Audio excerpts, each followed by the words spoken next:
I'm Rachel. That's the first thing you should know about me. The second is that I graduated from Stanford with a degree in biomedical engineering, and now I'm the founder of a healthcare startup that could change how we approach mental health care. But to my family, I'm just the dreamer who never quite got it right. Their doubts have always lingered in the air, heavy like the fog that rolls into the Bay Area on early mornings. I thought I could shake it off, prove them wrong with sheer grit. But their words, their sideways glances cut deeper than I ever expected. Growing up, I was the odd one out in a family of practical thinkers. My dad's a mechanic, my mom's a bookkeeper, and my older brother Travis followed dad's footsteps with a steady job at an auto shop. They're the kind of people who value a paycheck over a pipe dream, who see stability as the ultimate virtue. I get it, life hasn't always been easy for them. Dad's hands are calloused from decades of hard labor, and Mom's spent late nights balancing budgets to keep us afloat. They wanted that same security for me. So when I announced at 16 that I wanted to go to Stanford and someday start my own company, their reactions ranged from a tight-lipped smile to outright scoffing. Rachel. Dad said, shaking his head over dinner one night, "You've got stars in your eyes, but the world doesn't run on wishes." I remember that night vividly. The clink of forks against plates, the way Mom avoided my gaze, and how Travis smirked like I'd just told a bad joke. I wanted to argue, to tell them I wasn't some naive kid chasing fairy tales. But I didn't. I just sat there, cheeks burning, feeling smaller than I ever had. That moment planted a seed of doubt in me, one I've fought to uproot ever since. Every A I earned in high school, every scholarship I won, every late-night study session at Stanford, it was all to show them I wasn't just dreaming. I was building something real. Fast forward to now. I'm 28 and my startup MindMend is in its second year. We're developing an app that connects users with affordable AI-driven mental health tools, think therapy chatbots tailored to individual needs backed by data I've spent years researching. We've got seed funding, a small but passionate team, and a pilot program that's showing real promise. Last month, I pitched to a room of investors in Silicon Valley, and 2 of them shook my hand with genuine excitement. I felt invincible that day, like I'd finally stepped out of the shadow of my family's skepticism. But then came the family reunion last weekend at my parents' house in Fresno. I hadn't seen everyone together since before the pandemic, and I was riding high on my recent wins. I thought maybe this time they'd see me, really see me. I dressed in a crisp blazer, practiced my elevator pitch in the car on the way over, and even brought printouts of our app's early user feedback, glowing reviews from people who said MindMend helped them through dark times. I was ready to lay it all out, to show them I wasn't just the starry-eyed kid anymore. The reunion started innocently enough. Mom hugged me tight at the door, her familiar lavender perfume wrapping around me like a memory. Dad grunted a hello, his gruffness softened by a rare smile. Travis, now married with a toddler, clapped me on the back and teased me about still being single. The backyard was buzzing with cousins, aunts, and uncles, the air thick with barbecue smoke and laughter. For a moment, I felt like I belonged. I waited for the right time to share my news, clutching those printouts like they were my shield. But when I finally stood up during dessert, clearing my throat to announce MindMend's progress, I saw it, the familiar flicker of doubt in their eyes. Dad's brow furrowed. Mom looked down at her pie. Travis let out a low chuckle, muttering something about another one of Rachel's big ideas. My heart sank, but I pushed through, voice trembling as I explained our mission, our impact. I thought surely they'd be proud. Surely they'd understand. Then, Dad spoke, his tone flat, but sharp enough to slice through my confidence. "Sounds like a lot of risk, Rachel. When are you gonna get a real job?" The words hit like a punch, and the backyard fell silent. My hands shook as I clutched those papers, my shield suddenly feeling like dead weight. How could they still not believe in me? How could I keep fighting this battle with the people who are supposed to be my rock? I opened my mouth to respond, but nothing came out. And then, just as I felt the tears prickling behind my eyes, Travis's toddler started wailing, breaking the tension, or so I thought. What happened next made me question everything I thought I knew about family. I stood there frozen as Travis's toddler wailed in the background, the sound piercing through the heavy silence in my parents' backyard. My dad's words, Sounds like a lot of risk, Rachel. When are you going to get a real job? Echoed in my mind, each syllable a brick added to the wall of doubt I'd been trying to tear down for years. My hands trembled, the printouts of MindMin's user feedback crumpling in my grip. I wanted to scream to tell them they were wrong, that I wasn't some reckless dreamer throwing caution to the wind. But the weight of their stares, Mom's averted eyes, Travis's barely hidden smirk, even the curious glances from aunts and uncles pinned me in place. I felt like that 16-year-old girl again, shrinking under their judgment at the dinner table. I forced a tight smile, muttering something about needing to grab a drink, and escaped to the kitchen. The screen door slammed behind me a little louder than I meant, and I winced. Inside, the hum of the refrigerator was the only sound, a stark contrast to the laughter and chatter outside. I leaned against the counter, staring at the faded linoleum floor, my breath shallow. Why did I think this time would be different? Why did I keep hoping they'd see me as something more than a risk-taker? My chest tightened as I replayed Dad's words, each one a reminder of how far I still had to go to prove myself to them, to the world, maybe even to myself. I poured a glass of water more to occupy my hands than because I was thirsty and took a shaky sip. Through the window, I could see Mom fussing over Travis's kid, her face soft with grandmotherly concern. She hadn't even looked at me after I spoke. Did she agree with Dad, or was she just too tired to fight my battles for me? I hated how much I still craved her approval, how much I wanted her to stand up and say Rachel's doing something amazing. Leave her alone. But she never had, not when I was a kid with big ideas, and not now. Just as I was about to head back out, steeling myself for more awkward small talk, Travis pushed through the door, his broad frame filling the small kitchen. He crossed his arms, leaning against the fridge with that familiar half grin that always made me feel like I was the punchline. "Hey, sis." He started, his tone casual but laced with something sharper. "You okay? You looked like you were gonna bolt out there." I clenched my jaw, setting the glass down a little too hard. "I'm fine, Travis. Just needed a breather. I didn't want to get into it with him, not here. Not now." But he didn't let it go. He tilted his head, his smirk fading into something more serious, which was somehow worse. "Look, I get it. You've got big dreams. But Dad's not wrong. This startup stuff, it's a gamble. You had a good job at that tech firm after college. Stability. Benefits. Why'd you throw that away for something that might not even work?" His words stung more than Dad's. Travis and I had always been close, even with our differences. He was the one who'd sneak me snacks when I was up late studying, who'd drive me to school when I missed the bus. Hearing him echo Dad's doubts felt like a betrayal, like he'd chosen their side over mine. I turned to face him, my voice low but trembling with barely contained frustration. "It's not a gamble to me, Travis. It's my life. I'm helping people, real people who are struggling. Doesn't that mean anything to you?" He opened his mouth, then closed it, his expression unreadable. For a moment, I thought I'd gotten through that. Maybe he'd see the passion behind my words. But then he shrugged, pushing off the fridge with a sigh. "I just don't want you to end up with nothing, Rach. That's all I'm saying." He turned to leave, pausing at the door. "Come back out when you're ready. Mom's asking about you." I stood there, rooted to the spot as the screen door creaked shut behind him. His words hung in the air, heavier than the barbecue smoke outside. End up with nothing. Was that what they all thought, that I was one bad pitch won, failed funding round, away from ruin? My fingers tightened around the edge of the counter, anger and doubt warring inside me. I'd poured everything into MindMend, sleepless nights, maxed out credit cards, every ounce of my energy. Was I really just chasing a mirage? Or were they the ones who couldn't see the vision? I took a deep breath, trying to shove those thoughts aside, but they clung to me like damp clothes after a rainstorm. I knew I couldn't stay in the kitchen forever, hiding from their judgment. I had to go back out there, face them, pretend their words hadn't carved a fresh wound in my confidence. But as I reached for the door handle, my phone buzzed in my pocket, a notification from one of my team members. My heart skipped. We'd been waiting on news about a major grant application, one that could make or break our next phase.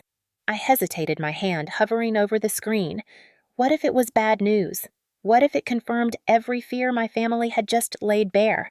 I tapped the notification, holding my breath as the message loaded. I stared at the phone screen, my thumb frozen over the notification. The kitchen around me seemed to shrink, the hum of the fridge growing louder in my ears as my pulse raced. The message from my teammate Claire was loading, the little spinning icon taunting me with every second it took. I knew this grant could be the lifeline MindMend needed, proof that my late nights, my risks, my sacrifices weren't just blind hope. But what if it was a rejection? What if my family's doubts weren't just words but a mirror to a reality I'd refused to face? My stomach churned, a mix of anticipation and dread, knotting tighter with each breath. Finally, the message popped up. "Rachel, we got shortlisted for the grant. They want a follow-up presentation next week. Can you believe it?" My breath caught a wave of relief crashing over me, followed by a surge of pride, so sharp it almost hurt. Shortlisted. It wasn't a win yet, but it was something, validation that we were on the right track.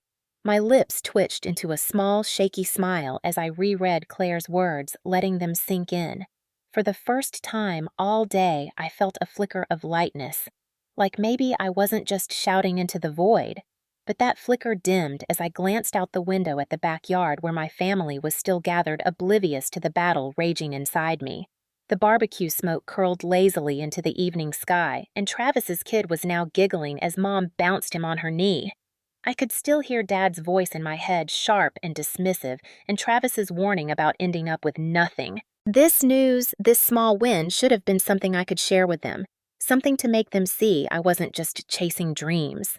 Yet the thought of walking out there, of announcing it only to face their skeptical looks or backhanded comments, made my chest tighten all over again.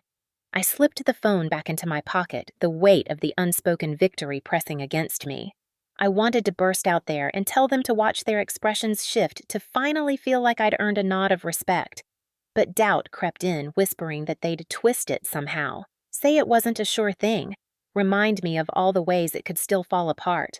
I hated how much power their opinions still held over me, how even this step forward felt tainted by their lack of faith. Was I really doing this for me, or was I still that little girl desperate to prove she wasn't a disappointment? Leaning back against the counter, I closed my eyes for a moment, trying to anchor myself in the moment of good news. MindMend was growing, glitchy beta launch and all. We'd had real users, people who'd written to us about how our app's mindfulness tools had helped them through panic attacks, sleepless nights, even grief. I clung to those stories like lifelines, reminders of why I'd started this in the first place. But standing here in my childhood kitchen, surrounded by the ghosts of old arguments and unmet expectations, those stories felt so far away, almost unreal. I heard the screen door creak open again, and my eyes snapped up to see Mom step inside. Her face was softer now, less guarded than it had been outside, but there was still a hesitance in her posture, like she wasn't sure what to say. She adjusted her apron, a nervous habit I'd seen 1,000 times, and gave me a small smile. "Rachel, you've been in here a while. Everything okay, sweetie?" Her voice was gentle, but it carried an undercurrent of concern that made my defenses bristle. Did she think I was falling apart over Dad's words, or was she just waiting for me to admit I couldn't handle this path I'd chosen? I straightened up, forcing my tone to stay even. "Yeah, I'm fine, Mom. Just needed a minute." I wanted to tell her about the grant, to let her in on this piece of hope, but the words stuck in my throat. What if she brushed it off, or worse, looked at me with pity? Her eyes searched mine, and for a split second I thought she might push, might ask the questions I both craved and feared. But then she nodded, her smile fading into something sadder, and turned to grab a platter from the counter. "Well, don't stay too long. We're about to cut the cake." As she walked back out the door, swinging shut behind her, I felt the silence settle over me again, heavier this time. I had a choice to make. Go back out there, plaster on a smile, and pretend everything was fine, or stay here a little longer, hiding from their judgment, but also from my own doubts. My phone buzzed again in my pocket, another message from Claire, probably about the presentation details. I reached for it, my hand trembling slightly, knowing that whatever she'd written might force me to confront just how much was riding on this next step. Could I really keep this victory to myself, or was it time to face them whether they were ready to hear it or not? I stood there in the kitchen, my phone buzzing insistently in my pocket, Claire's latest message demanding attention. My hand hovered over it, but I couldn't bring myself to pull it out just yet. The hum of family chatter drifted in from the backyard, a stark contrast to the storm brewing in my chest. Mom's sad little smile lingered in my mind, her unspoken questions hanging between us like a fragile thread I was too afraid to pull. I wanted to march out there to spill the news about the grant shortlist and watch their faces change to finally feel like I'd clawed my way out of their shadow of doubt. But the fear of their dismissal, or worse, their pity, rooted me to the spot. Thanksgiving was supposed to be my reset, a chance to regroup after months of grinding on MindMend. I'd even planned a small demo of the app during dessert, envisioning their impressed nods as I showed them the meditation prompts and user feedback stats. I'd spent hours tweaking the interface, making sure it was polished enough to prove I wasn't just playing at this, that I was building something real. But standing here now, with Dad's harsh words from earlier still echoing in my head, that plan felt like a naive fantasy. What if they laughed? What if Travis rolled his eyes again, or Mom gave me that look, the one that said she was trying to be supportive but didn't really get it? My stomach twisted at the thought, a bitter mix of anger and insecurity churning inside me. I glanced at the clock above the sink. The minutes were slipping away, and soon they'd be calling me out for cake, expecting me to paste on a smile and pretend everything was fine. I hated how much I still cared about their approval, how after all these years, their opinions could unravel me in seconds. I'd moved out, built a life, taken risks they couldn't fathom yet. Here I was, 32, and still shrinking under their gaze. Was I really this weak, or was it just the weight of family, the way it could drag you back to who you used to be no matter how far you'd run? My phone buzzed again, and this time I yanked it out, my frustration spilling over. Claire's message read, "Hey, need to confirm the demo slides by tomorrow. You good to lead the presentation?" My heart skipped a jolt of excitement cutting through the fog of doubt. Leading the presentation meant I'd be the face of MindMend for the grant panel, the one to pitch our vision. It was a chance to step up to own this project in a way I hadn't before. But with that came pressure, more weight on my shoulders, more ways to falter. I typed a quick, "Yes, I'm in," before I could overthink it, my fingers trembling as I hit send. There was no backing out now. I slipped the phone back into my pocket and took a shaky breath, my eyes drifting to the screen door. I could hear Travis's booming laugh, probably telling another story about his stable career, while Dad chimed in with his usual gruff commentary. The thought of joining them, of sitting through more subtle jabs while pretending to be okay, made my skin crawl. But hiding in here wasn't winning me any points either. It just made me look like I was sulking, proving their point that I couldn't handle the real world. I had to go out there. I had to show them I wasn't breaking, even if I felt like I was cracking at the seams. I squared my shoulders, smoothing my sweater as if it could armor me against their words, and pushed open the door. The cool November air hit me first, followed by the smoky scent of the grill and the warm glow of string lights crisscrossing the yard. Everyone was clustered around the picnic table, plates of pie and cake in front of them, their faces lit with casual ease. Mom looked up as I approached her, expression shifting to cautious relief, while Travis barely glanced my way, mid-bite into a forkful of pumpkin pie. Dad's eyes met mine for a fleeting second, sharp and unreadable, before he turned back to his coffee. I forced a smile, sliding into the empty seat next to Mom, my heart pounding as I braced myself for what might come next. I opened my mouth to speak the words about the grant teetering on the edge of my tongue, when Travis cut in with a smirk. "Finally decided to join us, huh? Thought you were gonna hide in there all night working on your little app thing." His tone was teasing, but it sliced through me like a blade, the mockery dripping from every word. My face burned, and I felt the eyes of the table turn to me, waiting for a response. I gripped the edge of my chair, the urge to snap back, warring with the need to keep my cool. Could I let this slide, or was this the moment I'd finally push back, risking everything in front of them all? I sat there frozen at the picnic table, Travis's smirk searing into me as his words hung in the air. The string lights above cast a warm glow, but it did little to soften the icy tension clawing at my chest. My fingers tightened around the edge of my chair, the rough wood grounding me as I fought the wave of humiliation. I wanted to fire back, to wipe that smug look off his face, but the weight of everyone's eyes pinned me in place. Mom's hand brushed mine under the table, a silent plea for calm, but it only made me feel more trapped, like a child who couldn't fight her own battles. I forced a tight smile, my voice steadier than I felt. Yeah, Travis, I'm here now. Didn't want to miss the pie. It was a weak deflection, and I hated how small it made me sound, but I couldn't risk a full-blown argument, not yet. Not with Dad watching his silence louder than any critique. He took a slow sip of his coffee, his gaze flickering to me briefly before drifting away as if I wasn't worth the energy of a response. That dismissal stung more than Travis's jab, a reminder of every time I'd fallen short in his eyes. The conversation shifted thankfully as Aunt Linda started talking about her holiday plans, her cheerful tone a jarring contrast to the storm inside me. I picked at the slice of pumpkin pie on my plate, the sweetness turning sour in my mouth. I kept stealing glances at Mom, hoping for some sign of encouragement to share my news about the grant shortlist, but her face was a careful mask, her smiles polite but distant. Did she know something was coming, or was she just bracing for another family flare-up like always? As the chatter continued, I felt the heat of frustration building again, my earlier resolve to stay quiet, crumbling. I couldn't keep sitting here pretending I was fine while Travis got to play the golden child. I'd worked too hard on MindMend to let it be reduced to a punchline.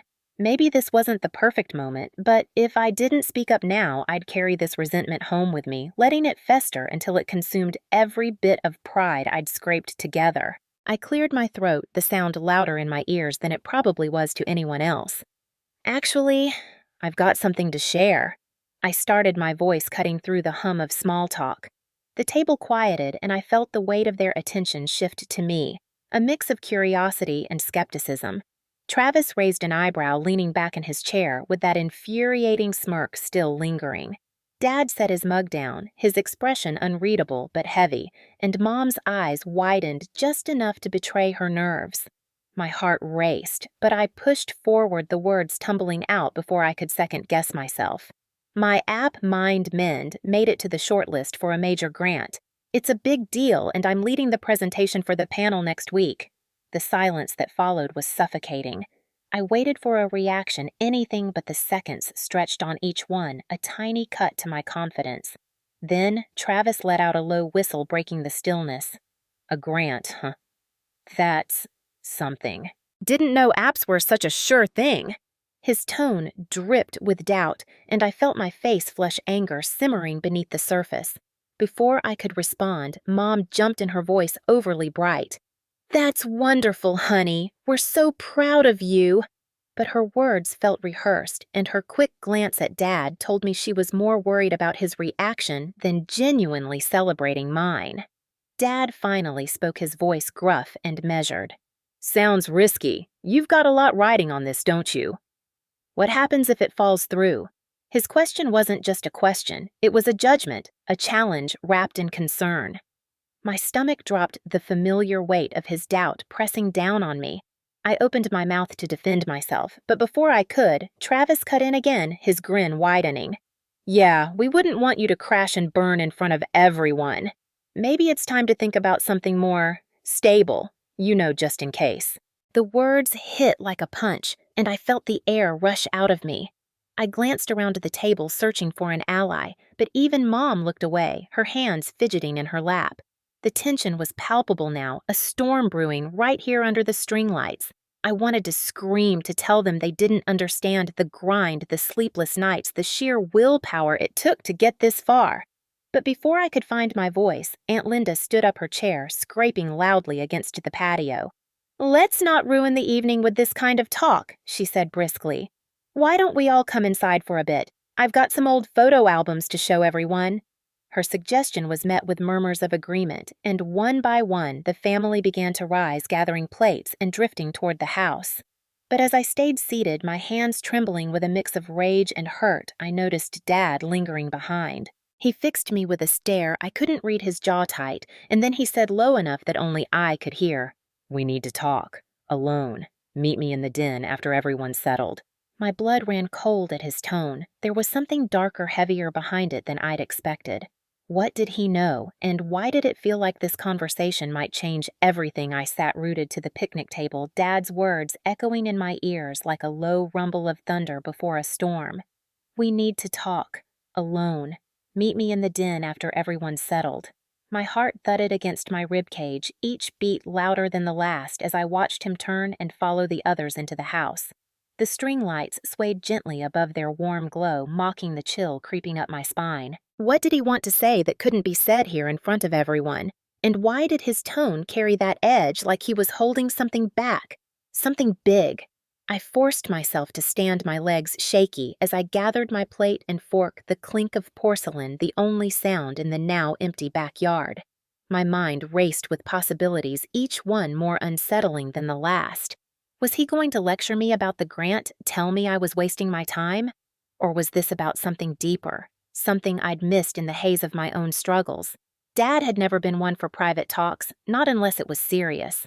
The last time he'd pulled me aside like this, I was 16, and he'd found out I'd lied about skipping school. The disappointment in his eyes that day still haunted me. Was I about to face that same look again? Inside, the house buzzed with the muffled laughter and chatter of family. I lingered in the kitchen, rinsing my plate slower than necessary, buying time before I had to face whatever awaited me in the den. Aunt Linda's voice, carried from the living room, animated as she flipped through old photo albums, coaxing nostalgic groans and giggles from the others. I caught a glimpse of Mom through the doorway, her smile tight as she nodded along, but her eyes darted toward the hallway every few seconds. Did she know what Dad wanted to talk about? The thought gnawed at me a splinter I couldn't ignore. I dried my hands on a dish towel, the rough fabric grounding me for a moment, and took a deep breath. My reflection stared back at me from the darkened window above the sink, pale, wide-eyed, like I was preparing for battle. Maybe I was. I'd fought so hard to prove myself with MindMend, to show them I wasn't just the family screw-up who couldn't stick to a normal path. But every step forward felt like wading through quicksand, their doubts pulling me under. If Dad was about to pile on more, I wasn't sure I could take it not tonight. The hallway to the den felt longer than I remembered, each step echoing in the quiet space between the living room's noise and the heavy silence I knew awaited me. My hand hesitated on the doorknob, cold metal biting into my palm as I wrestled with the urge to turn back. But running wasn't an option, not if I wanted to stop feeling like a child in their eyes. I pushed the door open, the faint creak slicing through the stillness. Dad sat in his old leather chair by the window, a half-empty glass of whiskey on the side table, his face shadowed but his posture rigid. He didn't look up as I stepped inside, but I felt the weight of his presence like gravity had doubled in this small, dim room. "Close the door," he said, his voice low, almost a growl. I obeyed, the click of the latch sounding final, like I'd just sealed myself into something I couldn't escape. My throat tightened as I sat on the edge of the couch across from him, my hands clasped in my lap to hide their trembling. He took a slow sip from his glass, the silence stretching agonizingly, each second carving deeper into my nerves. Finally, he set the glass down with a deliberate thunk and fixed his eyes on me. They weren't angry, not exactly, but there was something raw there, something I didn't recognize. Fear, maybe? Or regret? "I've been thinking about what you said out there," he began. His words measured, each one landing like a stone. "About your app, the grant, all of it. And I've got to be honest with you." He paused, leaning forward slightly, his hands gripping the arms of the chair. My stomach twisted, dread pooling inside me. Honest with me about what? Was he about to tear down everything I'd built, or was there something else? Something I hadn't seen coming before? He could continue. My phone buzzed on the coffee table between us, the screen lighting up with a notification from the Wall Street Journal. My breath caught as I glanced at it, a sudden spark of hope cutting through the tension. Could this be the news I'd been waiting for, the turning point I so desperately needed? I stared at the glowing screen of my phone, the Wall Street Journal notification casting a harsh light across the dim den. My heart skipped a wild drumbeat in my chest as I registered the headline snippet, "MindMend App Sparks Mental Health Revolution." My app. My work. It was out there in a major publication, and the implications hit me like a tidal wave. I wanted to grab the phone, devour every word, but Dad's presence anchored me to the moment. His eyes flicked to the device, then back to me, narrowing with something I couldn't quite read. Was that curiosity or irritation at the interruption? "Turn that off," he said, his voice a low rumble cutting through the buzz of my thoughts. "This is more important." My fingers hovered over the phone, itching to defy him to claim this victory right here and now. But the weight of his stare, the unspoken history between us, forced my hand to retreat. I silenced the device and shoved it into my pocket. The glow snuffed out, but the thrill still simmering beneath my skin. What could be more important than this? My mind raced, torn between the conversation at hand and the wildfire of possibility that article represented. Dad leaned back in his chair, the leather creaking under his weight, and rubbed a hand over his jaw. The silence returned heavier now, like a storm cloud ready to break. "I've been hard on you." He started his words slow, deliberate, as if each one cost him something. "About your choices, your app thing." I didn't get it. Didn't think it could be real something solid. My breath caught. Was this an apology? A crack in the wall he'd built between us? I waited, barely daring to hope as my pulse hammered in my ears. But I saw something today. He continued his gaze, dropping to the whiskey glass, tracing its rim with a calloused finger. "An email from a friend at the hospital. Said they're piloting your app for patient care. Said it's changing things." His voice dipped softer now, almost vulnerable. I froze, the words sinking in. My app mind-mend in a hospital. I hadn't even known about this pilot. How had it gotten this far without me? A surge of pride battled with confusion. But before I could speak, Dad's eyes snapped back to mine harder now. "I was wrong to doubt you, but I'm scared for you too. This kind of attention, it's a double-edged sword." "Scared for me." The words felt foreign coming from him. Dad, the stoic, the critic, the man who'd always pushed me to play it safe, was admitting fear. I shifted on the couch, discomfort prickling along my spine. "What do you mean?" I asked, my voice quieter than I intended, almost lost in the thick air of the den. He sighed, a heavy, weary sound, and took another sip of whiskey, the amber liquid catching the faint light from the window. "Success like this, it draws eyes. Not all of them kind," he said, setting the glass down with a muted clink. "People will want a piece of you, your time, your ideas, maybe even your failures. And your family. We've been distant, I know that. But now with this news breaking, I'm worried we've left you out there alone too long." His words cut deeper than I expected, stirring a raw ache in my chest. Alone. I'd felt it for years, their skepticism, their dismissal, but hearing him acknowledge it made it real in a way I wasn't ready for. I opened my mouth to respond, to tell him I'd handled it, that I didn't need them to suddenly care now, but my phone vibrated again in my pocket. Multiple notifications this time, a relentless hum against my leg. I clenched my jaw, fighting the urge to check. What if it was feedback or worse, criticism? What if the article wasn't the praise I'd first glimpsed? The uncertainty gnawed at me, but Dad's next words pulled me back. "I want to help if you'll let me. But you've got to decide if you can trust us. Trust me after everything. Trust him." The question hung between us, heavy and jagged. I'd spent so long building walls against their doubts, their judgment. Could I tear them down now just because of a headline and a few soft words? My throat tightened as I met his gaze, searching for sincerity, for a sign this wasn't just a reaction to the news. Before I could answer, the door creaked open behind me, and Mom's voice cut through the tension like a blade. "There's a call for you. It's urgent." My stomach dropped. Who could it be, and what did they want at a moment like this? I turned toward the door, my heart thudding harder now, as Mom stood there with the phone pressed to her chest. Her face was a mix of concern and urgency. Her brows knit tight, and for a split second, I forgot about Dad, the article, and the weight of his unexpected confession. An urgent call, my mind spiraled through possibilities. Was it about mind-mend? A problem with the hospital pilot? Or something worse, something personal I hadn't even considered? I pushed myself up from the couch, the fabric rustling beneath me, and took a hesitant step forward, feeling the eyes of both my parents boring into me.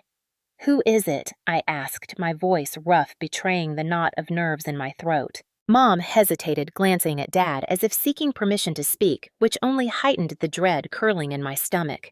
"It's Emily," she finally said. Her tone clipped, almost reluctant. "Emily, my sister." The name hit me like a brick, unexpected and heavy.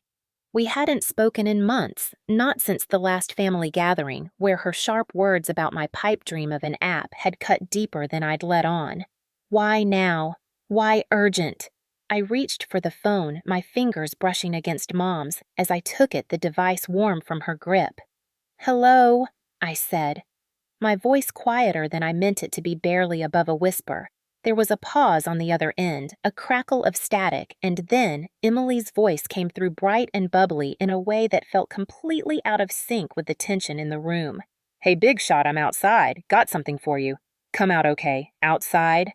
My brow furrowed as I lowered the phone, slightly glancing toward the window. The faint glow of headlights pierced through the evening dusk, a car idling in the driveway. "What's going on, Em?" I asked, a mix of irritation and curiosity bubbling up.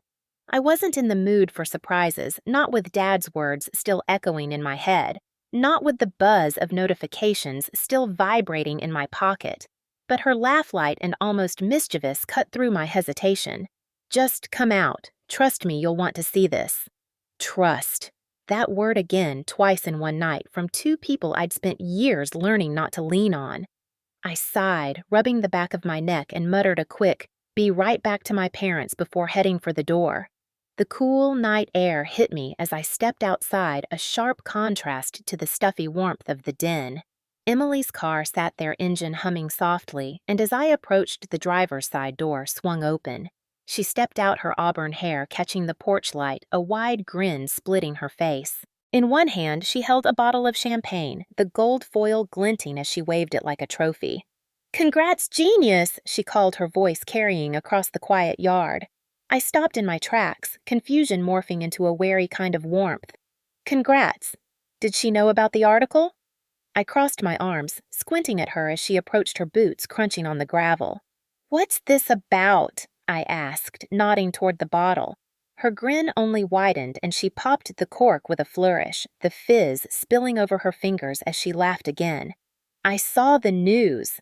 Okay, Wall Street Journal, no less. My baby brother's a big deal now. I figured we should celebrate." Her words were warm, but there was something else there, a glint in her eye I couldn't quite place. Was this genuine, or was there an angle I wasn't seeing? I forced a small smile, still reeling from the whiplash of the past hour. Dad's apology, the urgent call, and now this. "Thanks, Em, but why the urgency? You couldn't just text." I shifted my weight, the chill seeping through my thin shirt as I studied her. Her expression flickered just for a moment before she set the bottle down on the hood of her car and took a step closer. "There's something else," she said, her voice dropping suddenly serious. My stomach tightened. Of course there was. Nothing with Emily was ever just a celebration. She glanced back toward the house as if checking to make sure we were alone, then met my gaze with an intensity that made my breath catch. "I owe you an apology. A real one. And I've been keeping something from you about why I've been so distant." Her words hung in the air, heavy and loaded, and I felt a wave of unease wash over me. What could she possibly have kept from me that warranted a late-night confession? And why did I have the sinking feeling it was going to change everything? I stood there in the driveway, the cool night air biting at my skin as Emily's words lingered between us like a storm about to break. An apology. A secret. My mind raced, trying to stitch together what she could possibly mean, but every guess felt like grasping at shadows. I shifted uncomfortably, the gravel crunching under my feet, and glanced back at the house where the warm glow of the den spilled through the windows. Mom and Dad were still inside, probably watching from the curtains, and I couldn't shake the feeling that whatever Emily was about to say would ripple through more than just this moment. "What do you mean, distant?" I finally asked, my voice low, almost swallowed by the hum of her car engine. I crossed my arms tighter, not just against the chill, but against the vulnerability I felt creeping in. Emily had always been the one to push me away, to roll her eyes at my dreams, to make me feel like I was chasing something foolish. Her sharp edges had carved out a space between us over the years, and I'd learned to live with it. But now, with her standing here, her auburn hair glinting under the porch light and her eyes softer than I'd seen in years, I wasn't sure what to brace for. She sighed, looking down at her boots for a moment before meeting my gaze again. I haven't been fair to you, she started, her voice quieter now, almost fragile. I've been jealous, I guess, and angry, not at you, but at myself. And I took it out on you because it was easier than facing my own mess. Her words hit me like a slow punch, unexpected and heavy. Jealous of me. I blinked, trying to process it, but my thoughts snagged on the idea of Emily, my confident, put-together sister, feeling anything but in control. Jealous of what I asked, unable to keep the skepticism out of my tone.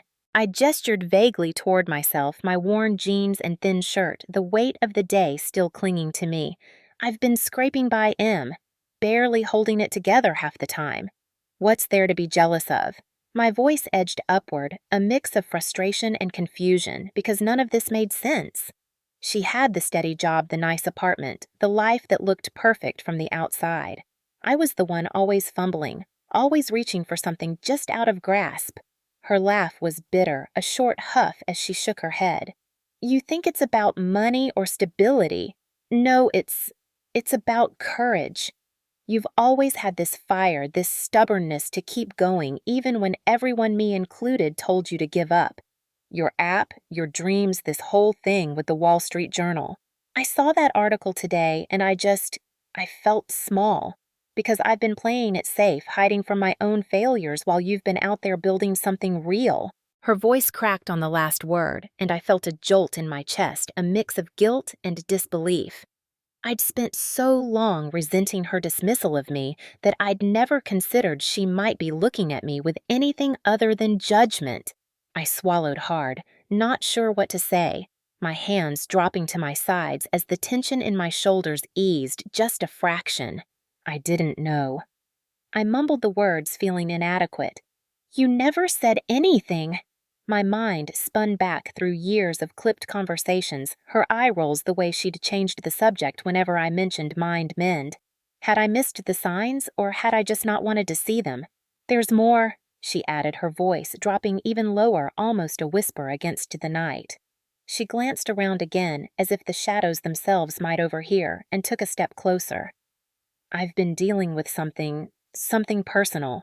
And I didn't tell anyone, not even Mom and Dad, because I couldn't face it. But I think it's time you knew. It's why I've been so hard on you, why I've pulled away. Her eyes searched mine, glistening with something I hadn't seen in her before. Fear, maybe, or shame. My stomach twisted, a fresh wave of unease washing over me. What could be so big, so heavy that she'd kept it hidden all this time? Tell me, I said, my voice steadier than I felt, though my heart was hammering again. I needed to know, even if I wasn't sure I was ready for the answer. She nodded slowly, her lips pressing into a thin line, and I braced myself, sensing that whatever came next would shift the ground beneath us in ways I couldn't yet predict. What had she been carrying alone, and how would it change the fragile thread of connection we were just starting to rebuild? I stood frozen in the driveway, Emily's words hanging in the air like a storm cloud ready to burst. My mind churned with questions, each one heavier than the last. What could she have been hiding that was so monumental, so personal, that it pushed her to keep me at arm's length for years? The night felt colder now, the breeze cutting through my thin shirt, but I barely noticed. My focus was entirely on her, on the tremble in her voice, the way her eyes darted away from mine, as if the truth was too heavy to hold. Emily, I said, my tone softer than before, though my chest felt tight with anticipation. Whatever it is, just say it. I'm here. I didn't even know if I meant it not fully. Part of me wanted to turn and walk back into the house to escape whatever bombshell she was about to drop. But another part, the part that had always wanted to close the gap between us, needed to hear it, needed to understand why she'd been a wall instead of a sister. She took a shaky breath, her hands fidgeting with the edge of her jacket as she looked past me into the darkness beyond the driveway. It's not easy to talk about, she began, her voice barely above a whisper. I've spent so long pretending everything was fine, putting on this perfect front. But a couple of years ago, I had a breakdown, a real one. I didn't just burn out, I crashed. Hard. Her words hit me like a wave, unexpected and cold. A breakdown, Emily, the person who always had it together, who never seemed to crack under pressure. I couldn't wrap my head around it. What do you mean crashed? I asked, my brow furrowing as I tried to piece it together. I thought back to those years, to the times she'd been more distant than usual, the excuses about being busy with work. I'd written it off as her just not caring, but now I wondered what I'd missed. What signs I'd ignored because I was too wrapped up in my own struggles. She let out a small, humorless laugh, shaking her head. I couldn't get out of bed for weeks. I lost my job for a while because I couldn't function. I was so ashamed of falling apart that I pushed everyone away, especially you. I saw you fighting for MindMend, pouring everything into it, even when it looked impossible, and I hated myself for not being that strong. So I built walls. I criticized you because it was easier than admitting I was drowning. Her voice broke on the last word, and I felt a lump rise in my throat. I didn't know what to say. All this time, I thought her sharpness came from disdain, when really it was her own pain spilling over. Emily, I had no idea I managed my voice thick with emotion. I took a step closer, instinct urging me to reach out, but I hesitated. We weren't the kind of siblings who hugged or comforted each other, not since we were kids. Still seeing her like this raw, vulnerable, it stirred something in me. Guilt, maybe, for not pushing harder to know what was wrong, or anger at myself and at her for letting silence grow between us like a weed. She wiped at her eyes quickly as if embarrassed to show even that much weakness and straightened her shoulders. I got help eventually. Therapy meds, all of it. I'm better now mostly, but watching you succeed with the app, seeing your name in that article today, it brought a lot back. I'm proud of you, I really am. But I'm also scared because I've been hiding this part of me for so long and I don't know how to be honest with the family, with Mom and Dad especially. Her gaze flickered toward the house where the faint glow of the den still shone through the window. I could almost feel their presence lurking, their unspoken expectations pressing down on us both. My stomach twisted at the thought of Mom and Dad not knowing. They'd always seen Emily as the golden child, the one who didn't falter. How would they react if they learned the truth? And more than that, how did I fit into this confession I'd built? MindMend from the ground up turned down acquisition offers from tech giants to keep our vision pure, fought for success on my terms. I thought I'd broken free from needing their approval from living in anyone's shadow, Emily's included. But standing here hearing her pain, I wondered if I was truly as free as I believed. Had I built my success to prove something to her, to them, to myself? The answer eluded me, slippery and unsettling. "There's something else I need to ask you," Emily said suddenly, her voice steadier now but laced with a new kind of tension.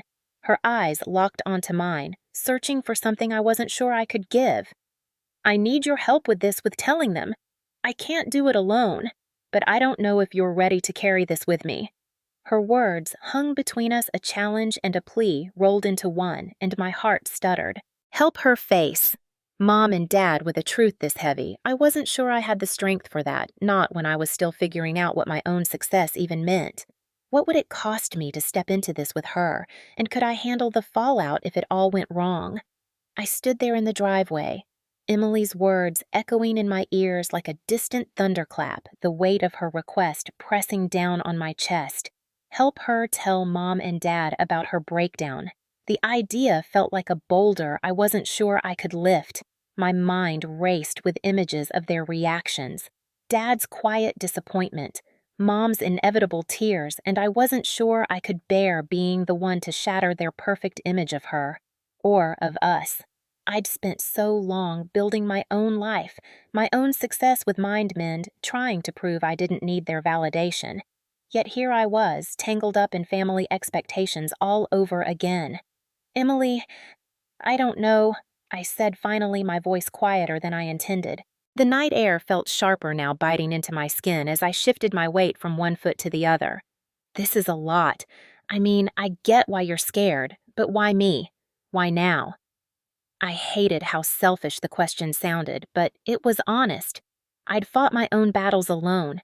Late nights coding the app, endless rejections from investors, the gnawing doubt that I'd never be enough.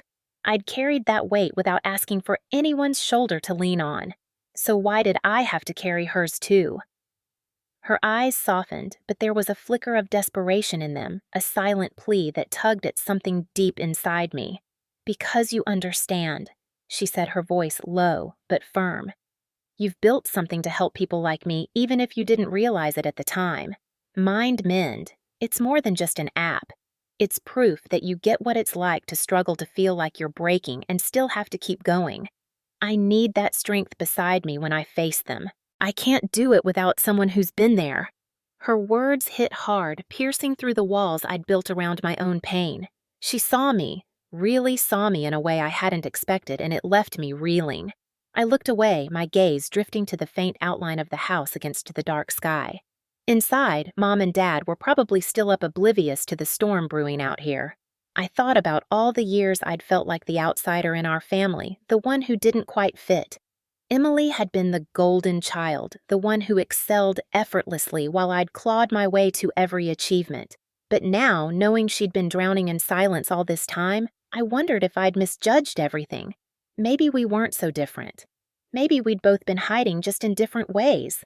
Still, the thought of standing with her in front of our parents, of peeling back the layers of her secret, and maybe mine too, made my stomach churn. "What if they don't take it well?" I asked, turning back to her. "What if this breaks something we can't fix? Mom already worries too much, and Dad, you know how he gets when things aren't perfect. I've spent years trying to stop caring what they think, but I don't know if I can handle seeing them look at us differently." My voice cracked on the last word, betraying the fear I hadn't meant to show. Emily stepped closer, her expression a mix of resolve and vulnerability. "I don't know either," she admitted, "but I can't keep pretending. Every time I'm around them, it feels like I'm suffocating under the weight of who they think I am.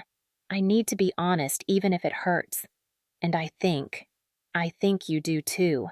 Her words stung, not because they were harsh, but because they were true. I'd told myself Mind Mend was my freedom, my way out of the family's shadow, but had I really let go of their expectations? Or was every late night, every risk I'd taken just another way of trying to prove I was enough? I opened my mouth to respond, but before I could, the faint sound of the front door creaking open cut through the silence. My heart stopped as I turned toward the house, seeing a sliver of light spill onto the porch. Mom's silhouette appeared in the doorway, her voice carrying across the yard with that familiar mix of concern and curiosity. "Hey, you two, what's going on out there? It's getting late." Her tone was light, but there was an edge to it, a question she hadn't asked yet, but soon would. Emily and I exchanged a glance, her eyes wide with panic, mine probably mirroring the same. We weren't ready for this, not yet, but the moment was slipping out of our control. My pulse quickened as I realized we couldn't avoid her now. Whatever came next, whether we spoke the truth or buried it deeper, was about to unfold, whether we wanted it to or not. Could I find the courage to stand with Emily, or would I let my own fears silence us both before we even had the chance to try? I stood frozen in the driveway, Mom's voice cutting through the tense silence between Emily and me like a sharp wind. My heart thudded in my chest as I glanced at my sister, her face pale under the dim glow of the porch light. Her wide eyes mirrored the panic rising in me. We weren't ready for this confrontation, not by a long shot, but the creak of the front door had slammed shut any chance of retreat. Mom was waiting for an answer, her silhouette framed in the doorway, and I could already feel the weight of her unspoken questions pressing down on us. "Rachel, Emily. Come on in, it's chilly out there." She called again, her tone still light, but laced with that familiar maternal concern that always made me feel like a child caught sneaking cookies. I swallowed hard, my mind racing for an excuse, a way to delay the inevitable. But Emily's hand brushed against my arm, a subtle gesture that felt like a plea. She was counting on me, and the realization tied my stomach in knots. I'd spent years convincing myself I didn't owe this family anything. Not my explanations, not my struggles, but here I was dragged back into the fray by a bond I couldn't sever. "We're just catching up, Mom," I managed to say, forcing a smile into my voice even as it trembled. I took a hesitant step toward the house, hoping Emily would follow, hoping we could buy just a little more time. My boots crunched on the gravel, each sound amplified in the quiet night, echoing the chaos in my head. I could feel the weight of MindMend, my app, my escape lingering in the back of my mind, a reminder of the independence I'd fought for. Yet now it felt like a fragile shield against the storm of family dynamics I'd tried so hard to outrun. Emily moved beside me, her steps slow, almost reluctant. I could sense the battle raging within her, the fear of shattering the perfect image Mom and Dad had of her. I knew that fear too well. How many times had I bitten my tongue during family dinners, hiding my doubts and failures behind a polite smile? How many times had I let their expectations shape me, even as I swore I was done with them? But this wasn't just about me anymore. Emily's secret, her breakdown, her silent suffering was a live wire between us, sparking with every step we took toward the house. As we reached the porch, Mom's face came into view, her brow furrowed with a mix of curiosity and worry. "You've been out here a while," she said, her eyes darting between us. "Everything okay?" Her voice was softer now, but it carried an edge that made my skin prickle. She always had a way of sensing when something was off, like a radar tuned to every crack in our carefully constructed facades. I opened my mouth to deflect, to say something vague and reassuring, but the words stuck in my throat. Emily's presence beside me felt heavier, her silence louder than any confession. "Yeah, we're fine," I said finally, the lie tasting bitter on my tongue. I forced myself to meet Mom's gaze, hoping she wouldn't see the turmoil beneath my forced calm. But her eyes lingered on me a moment too long, then shifted to Emily, who stood stiffly at my side, her hands shoved deep into her pockets. I could almost hear the unspoken questions piling up in Mom's mind, each one a brick in the wall of tension building around us. My chest tightened with the dread of what might happen if Emily spoke, or if I did. "Rachel's been telling me about her app." Emily cut in suddenly, her voice steady despite the slight quiver I knew was there. Her words caught me off guard, a lifeline I hadn't expected. She was giving us an out, a temporary shield, but I could see the strain in her forced smile. Mom nodded, her expression softening just a fraction, but I knew it wouldn't hold. Not for long. She'd circle back to her suspicions soon enough, and when she did, we'd be out of excuses. "Let's get inside," Mom said, stepping aside to let us pass.